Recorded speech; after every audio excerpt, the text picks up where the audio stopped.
heavy storm blows away a glowing leaf that lands near a creature named Naru that embraces Ori. Raising Ori as her own child, eventually the forest calls to Ori, and then the world suddenly becomes darker. Later on, Naru passes out and Ori, without a purpose, cries for help. When Hope is astray, then Ori dies. Hope is a match in the dark tunnels. Instead of tunnels, it would be a forest. In a moment of light, just enough to reveal the path ahead and ultimately the way out. Written by Dr. Judith Rich. Hope fits into the game very well as the light is overcoming darkness. And the Blind Forest, in my opinion, is the most beautiful game I ever played. In the Blind Forest is a 2D platformer with emphasis on exploration. It's interesting for the first Ancestral 3, we get to see the past spirit attempts. Tells us that we weren't the first ones to save the tree. I have to say, the music in this game is amazing. It feels like I'm on a spiritual journey. Restore order to save the spirit tree. In order to do that, Ori/the player needs to become enlightened. Meet the spirit tree. Sen tells us a story explaining Kudo's hatred for the light. She comes down attacking the spirits below, and then she steals Sen's and then drops them in the forest, making the forest blind. The task is to save the three elements: water, wind, and warmth. After a while, we see a Gumo steal a water vein orb. As some creatures embrace the darkness, we chase it down. Eventually, it activates a lever which brings raining rocks trying to hurt Ori. A rock falls on its legs. Instead of Ori taking revenge on it, Ori chooses to be its best self by freeing it. Kindness left a lasting impression on it by giving it hope. Gumo gives back the orb.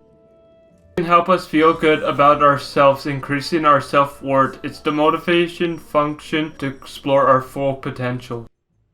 Later on, we restore the waters for the Gizno tree and nearly escape the flooding, and Kudo, the terrifying owl, comes sweeping down and makes Ori fall off a cliff and nearly gets Ori, and then the screen turns black.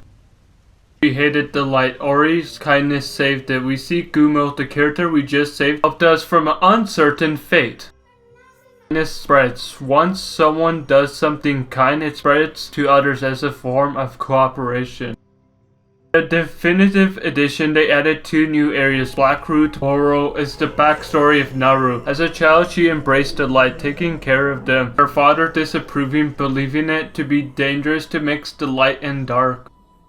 This area of the game is Ferocious Ruins. After months sealed deep in misty woods, Ori and Sen are shocked to find the rest of the Guman perish from the cold.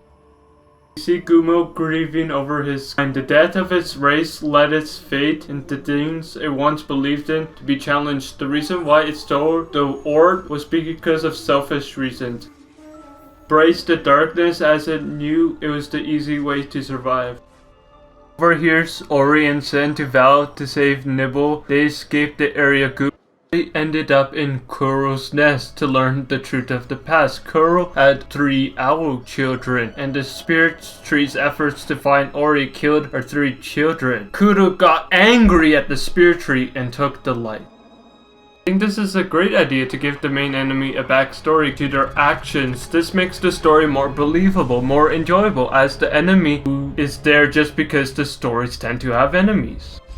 Before we go to Mount Hor, we gotta get the Sunstone. After that, we see a cutscene of Gumo. Goes to Swallow's Nest where he uses his power to revive Naru. As I said, kindness helps people to find their full potential. He finds his belonging in the world, as he wants to live, not just to survive.